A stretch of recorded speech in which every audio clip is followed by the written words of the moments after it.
To 1 Samuel chapter 18. We are going to be looking at both chapter 18 and chapter 19 this week. And again, a lot of verses to cover, a lot of ground to cover. But I'll remind you that we are in biblical narrative or historical narrative right now. And so that means the clear point of every passage is usually after a long series of stories. It's not quite like an epistle, like what Paul would write, where you can get the point in 3 or 4 verses. In this, a lot of the details that are strange, that you're going to see and read tonight, are made much more clear and much more understandable in light of the broad story. So before I ask you to stand as we read, let me just give you a couple of things to pay attention to. So the first I want you to pay attention to is there are several connections between this text and last week's text, and of course there's other connections as well. But I want you, if you're keenly paying attention, to notice and try to notice to your best of your ability some of those connections. I'll ask you about if you notice some of those. And the second thing I want you to pay attention to as we read through this is the contrast, the heavy contrast that these two chapters explain to us between Saul and between David. Okay? So there's going to be a heavy contrast within the chapters themselves between Saul and David. And also there's going to be a heavy comparison between these chapters and the chapters, or last week, 1 Samuel chapter 17. And so with that, I want to invite you to stand with me as we read 1 Samuel chapter 18 and chapter 19.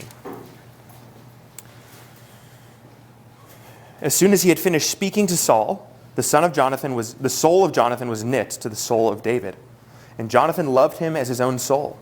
And Saul took him that day and would not let him return to his father's house. Then Jonathan made a covenant with David because he loved him as his own soul. And Jonathan stripped himself of the robe that was on him and gave it to David, and his armor and even his sword and his bow and his belt. And David went out and was successful wherever Saul sent him, so that Saul set him over the men of war. And this was good in the sight of all the people, and also in the sight of Saul's servants. And as they were coming home, when David returned from striking down the Philistine, the women came out from all the cities of Israel, singing and dancing to meet King Saul with tambourines and with songs of joy and with musical instruments. And the women sang to one another as they celebrated, "Saul has struck down his thousands, and David his 10,000s." And Saul was very angry, and this saying displeased him. And he said, "They have ascribed to David 10,000s, and to me they have ascribed thousands. What more can he have but the kingdom?" And Saul eyed David from that day on. The next day, a harmful spirit from God rushed upon Saul, and he raved within his house while David was playing the lyre. And as he did day by day, Saul had a spear in his hand. And Saul hurled the spear, for he thought, "I will pin David to the wall." But David evaded him twice. Saul was afraid of David because the Lord was with him, but he had departed from Saul. So Saul removed him from his presence and made him a commander of 1,000. And he went out and came in before the people. And David had success in all of his undertakings, for the Lord was with him.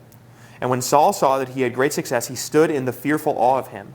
But all Israel and Judah loved David, for he went about and came in as before them.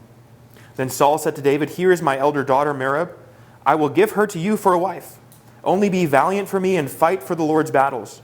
For Saul thought, "Let not my hand be against him, but let the hand of the Philistines be against him." And David said to Saul, "Who am I? And who are my relatives that my father's clan in Israel, that I should be a son-in-law to the king?" But at that time, when Merab, Saul's daughter, should have been given to David, she was given to Adriel the Meholathite for a wife. Now Saul's daughter Michal loved David. And they told Saul, and the thing pleased him. Saul thought, "Let me give her to him, that she may be a snare for him, and that the hand of the Philistines may be against him." And therefore Saul said to David a second time, "You shall now be my son-in-law."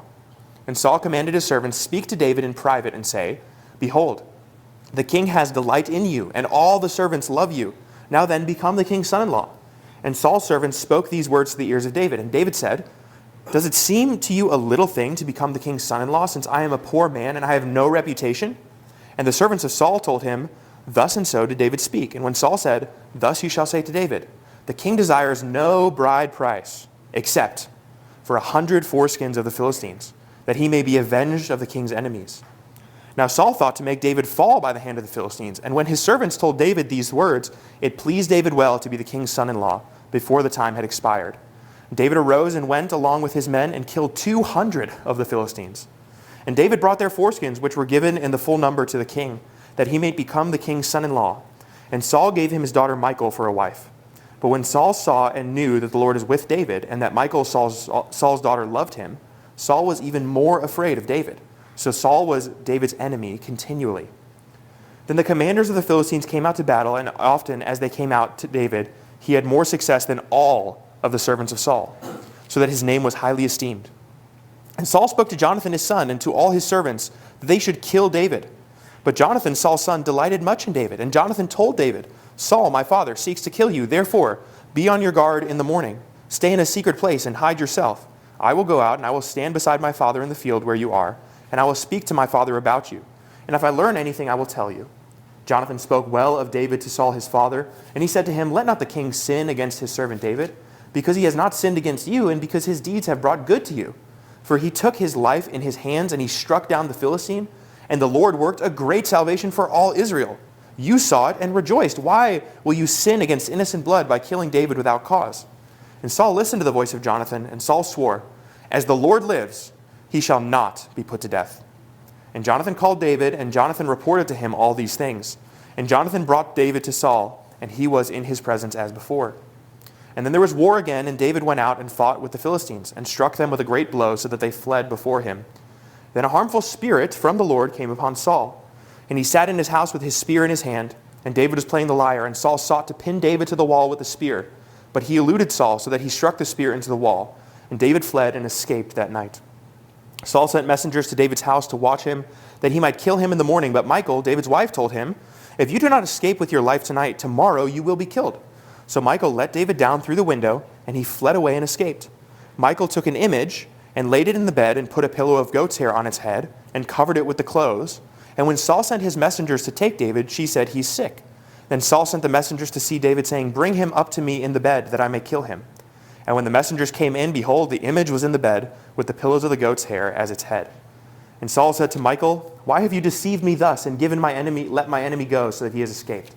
And Michal answered Saul, He said to me, Let me go. Why should I kill you? Now David fled and escaped, and came to Samuel at Ramah, and told him all that Saul had done to him. And he and Samuel went and lived at Naioth. And it was told to Saul, Behold, David is at Naioth in Ramah. And then Saul sent messengers to take David, and when they saw the company of the prophets prophesying, and Samuel standing as the head over them, the Spirit of God came upon the messenger of Saul, and they also prophesied. When it was told to Saul, he sent other messengers, and they also prophesied. Then Saul sent messengers again the third time, and they also prophesied. Then he himself went to Ramah, and came to the great well that is at Seku. And he asked, Where are Samuel and David? And one said, Behold, they are at Naioth in Ramah. And he went to Naioth in Ramah, and the Spirit of God came upon him also. And he went, and he prophesied until he came to Naioth in Ramah. And he too stripped off his clothes, and he too prophesied before Samuel, and lay naked all that day and all that night. Thus it is said, Is Saul also among the prophets? This is the word of the Lord. Thanks be to God. Okay. So, chapter 18 and chapter 19, a lot of ground to cover. But before we get into the text, I'm curious. Did you notice any parallels between chapter 18 and 19 and 1 Samuel 17? I'll give you a moment. This is a question I want you to try to answer. Any parallels that you notice between the text?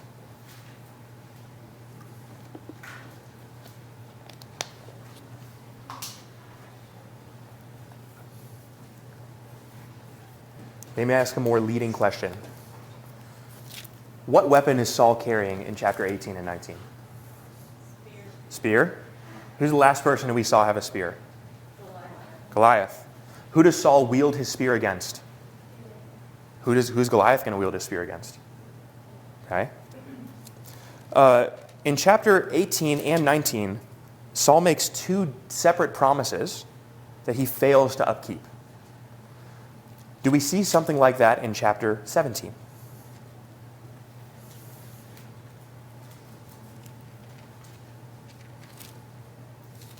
In chapter 17, there's two different people who make promises. And who are those people? Saul is one of the people who makes a promise. What is Saul's promise in chapter 17? If anyone kills Goliath, he will enrich him, give him his daughter. Right. His father's such. Right. He'll give to him his daughter. Of course, David kills Goliath, and at chapter 18, he's still not married to one of Saul's daughters, so we know Saul didn't keep his promise. Who's the other group that makes a promise that doesn't keep it?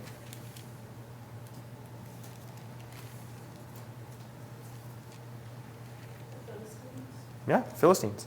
Remember, they say, our champion versus your champion. If our champion loses, we will be your slaves. And if your champion loses, you'll be our slaves. Of course, Goliath loses, and then the Israelites have to kill the Philistines because they refuse to lay down their weapons.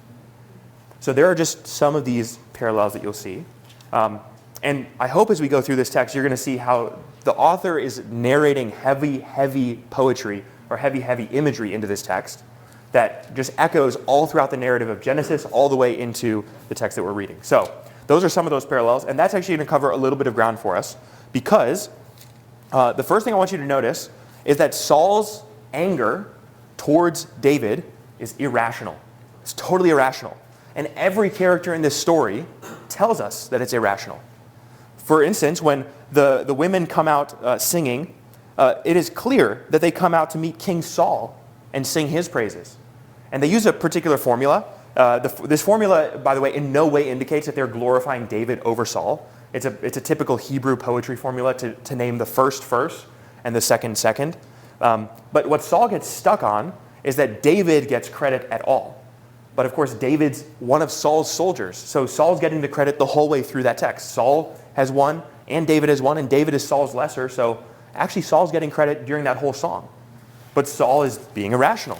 Now, that should be obvious because why would women from Israel come out and disgrace their king when they're celebrating?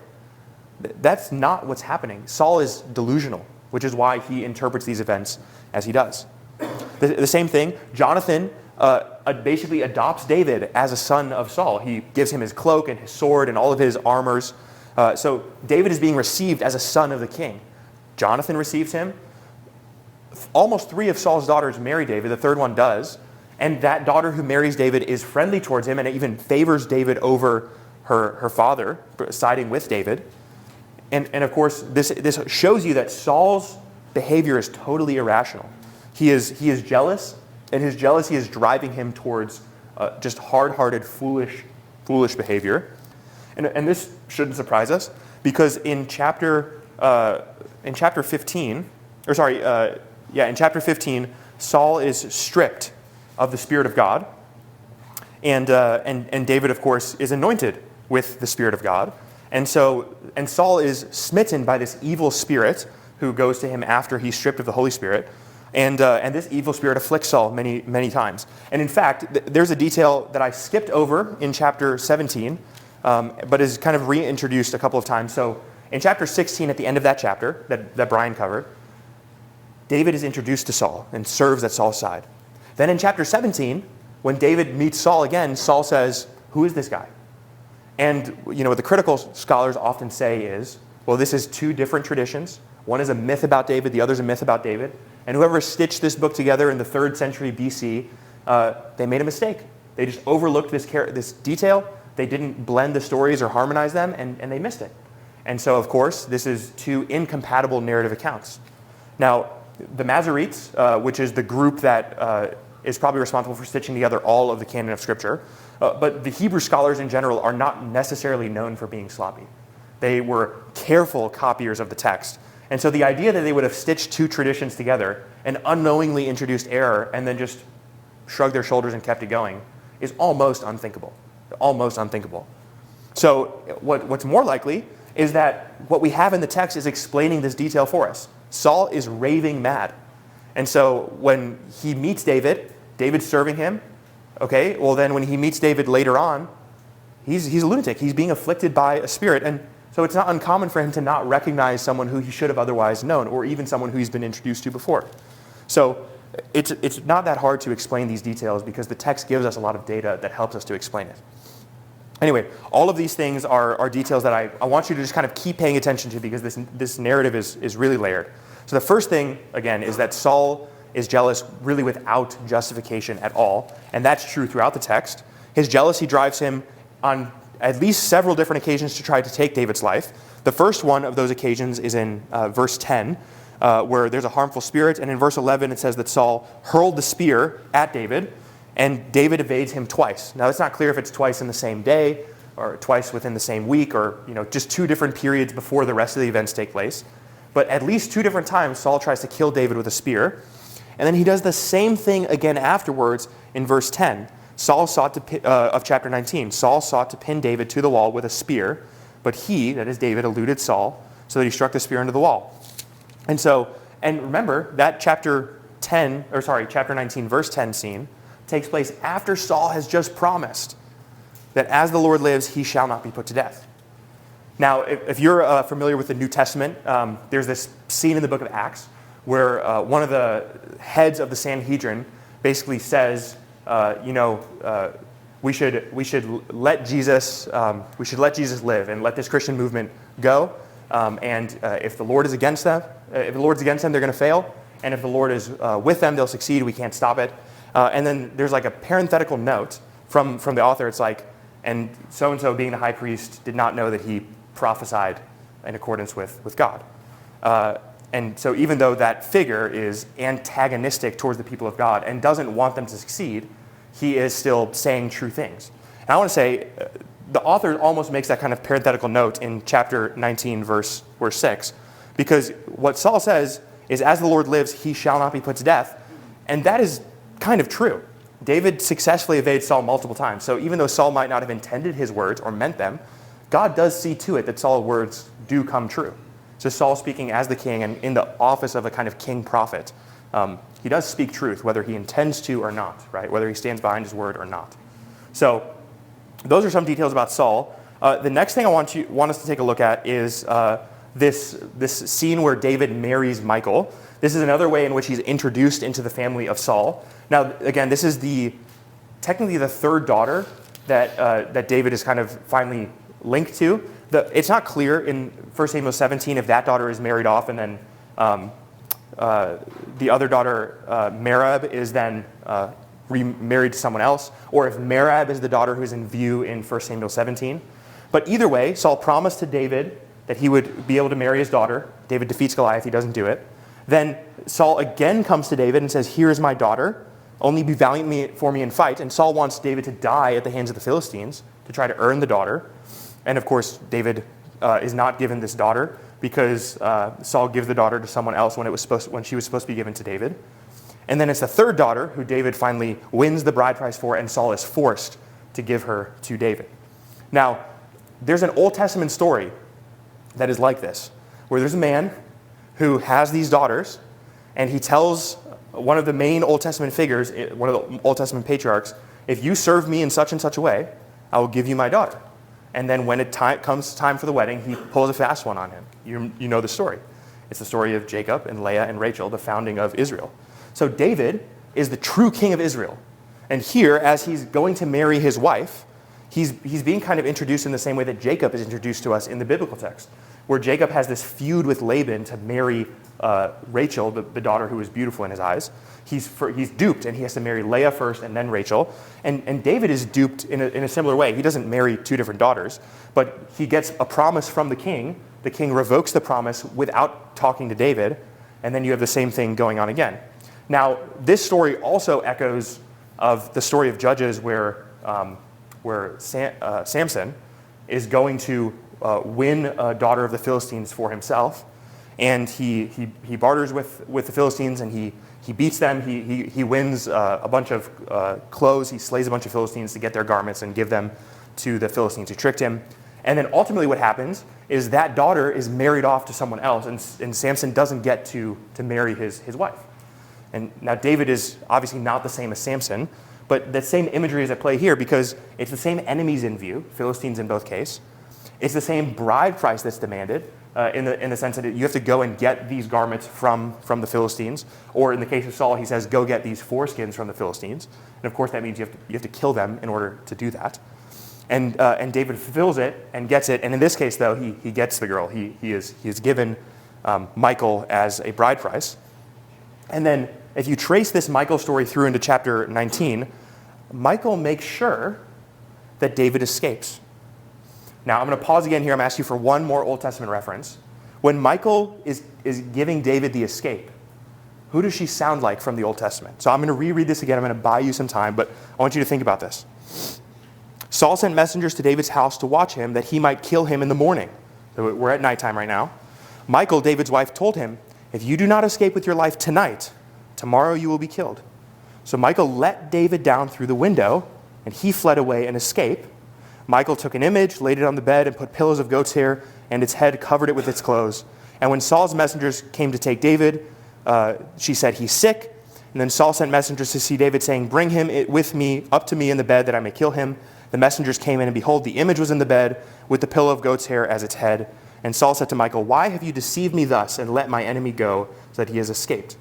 And so Michal is siding here, in this case, with David over and against Saul. So, what does this story remind you of? Rahab. Right? The spies go to Rahab in the city of Jericho. She shelters them. She lets them down through a window so that they can escape. And then she covers for them so that they can't be caught in their escape journey. Michal does the same thing. This is what we would call feminine wit at play in the biblical text. So masculine courage and wit is shown in David slaying Goliath or slaying the Philistines. And feminine wit is a little bit different. They use deception and guile and courage and boldness to resist the powers that be. And Michal is showing that virtue forth here in this text. And of course, all of this paints a certain picture about Saul. So if Michal is siding with David over Saul, and in this case David is typified as the spies, and Michal is Rahab saving them from the city who she's supposed to be loyal to, well, who's Saul?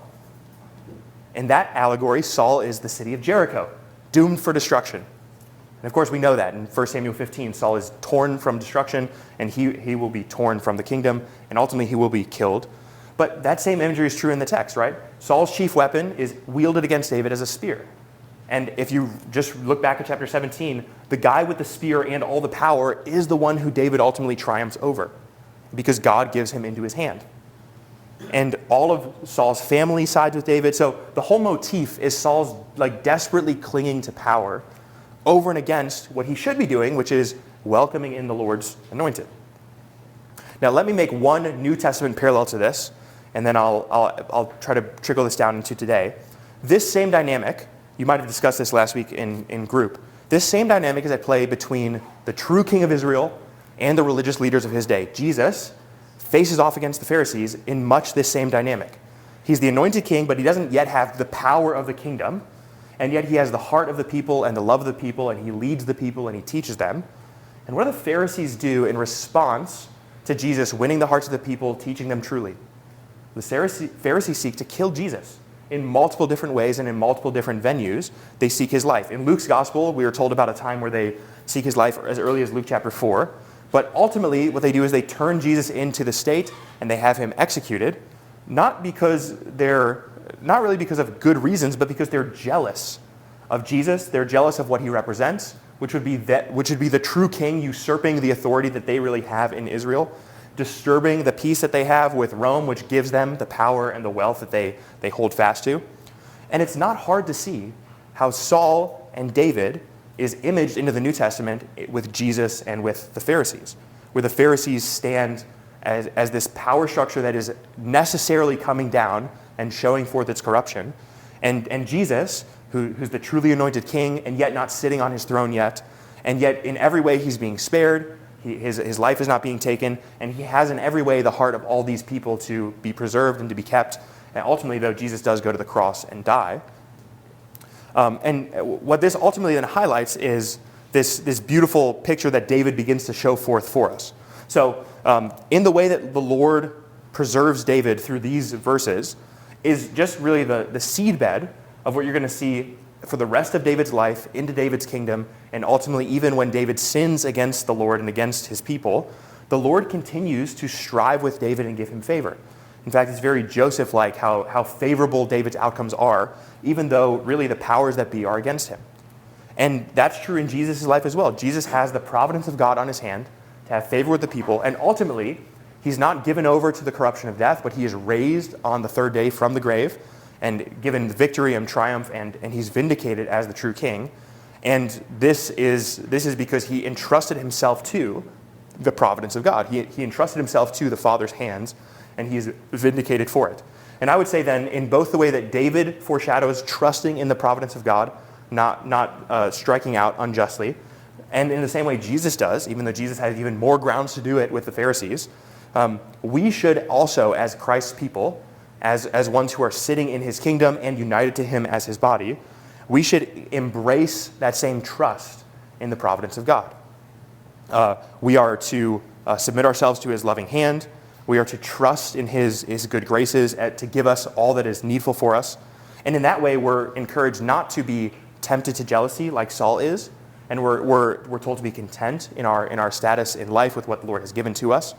But we're also encouraged to be like David in this sense, that David is consistently entrusting himself to God's providence and basically totally reliant on God to save him, both with Goliath in the previous chapter and over and against Saul's hand in these chapters. And this has been a great encouragement to the church over the years as they have faced heavy persecution. This has been an encouragement to Christians as they have faced all kinds of turmoil and pain in their own life, that God actually cares for his people, he loves them, and he will deliver them, he promises to. And of course, this is ultimately upheld where even if we're not delivered in this life from whatever turmoil or situation or circumstance we're in, we are told that in eternity we will be vindicated by God in the resurrection on the last day. And that should serve as a comfort for God's people. Now there's one more thing that I want to do as we close this text out, and that is I want to consider the way that God's able to do whatever he wants with whomever he wants. And even though he's done with Saul, he's still using Saul for his purposes. And that's illustrated in these closing verses of the text, where there's this moment where David takes shelter in Ramah, and time and time again, Saul sends people to go get David and kill him and bring him back. But of course, God saves David, in this case, not by other people intervening. So first Jonathan intervenes, then Michal intervenes. And here, God himself intervenes to protect David's life by 3 times causing these servants of Saul to actually prophesy for God on God's behalf. And then the 4th time, causing Saul himself to walk about naked prophesying. Now, this is marvelous and striking. God can clearly do this. He does this with Balaam in the Old Testament, who's an enemy of God's people, and yet used to prophesy of Israel's victory and ultimately of the Savior. But even Saul here, as far gone as he is in the text, is used by God for prophecy. And I think that's a really striking thing. I think it's hard, particularly as you think about how could that be true in the New Testament, maybe with some pastors and shepherds of the church who have fallen from grace and yet been used mightily by God in times past. But at least here in the text we can observe this. God can do with whatever he wants, with whomever he wants. He's all-powerful and in control. And that's striking because that shows that his providence can take multiple forms as it works out. He can providentially keep David by averting Saul's spear. He can providentially keep David by favoring David with Jonathan and giving him protection there. He can providentially keep David by giving David's heart to Michal, and therefore having Michal preserve David. And he can protect David by direct intervention. And as you see throughout the text, all of those things are going to come back up in the text of 1 Samuel. He's going to save David by any and all of those means as the narrative progresses. And by the way, we serve the same God. He still has the same tools at his disposal. And that should give us great comfort as his people who sit under his restful care. So let me pray for us. Lord, I thank you for this text and this day. I pray that we would be edified and helped greatly to understand your word, to see it and to know it, and ultimately, Lord, to love it with all of our hearts. I pray that we would learn from these passages what there is helpful for us to learn, that we would carefully listen and pay close attention to your Spirit as it speaks to us, even as we move now into discussion. And ultimately, Lord, in all things, I pray that you would help us to consider your great and mighty and firm providence, which is able to, in many ways and in all different manner, save us from sin, hold us fast till the end, keep us from stumbling, and in all ways bring about your will in this world. And that is a comfort, Lord, because we entrust ourselves to your will, to your gracious hand, which is mighty to save. And we rest in that promise of salvation. We thank you and we praise your name. Amen.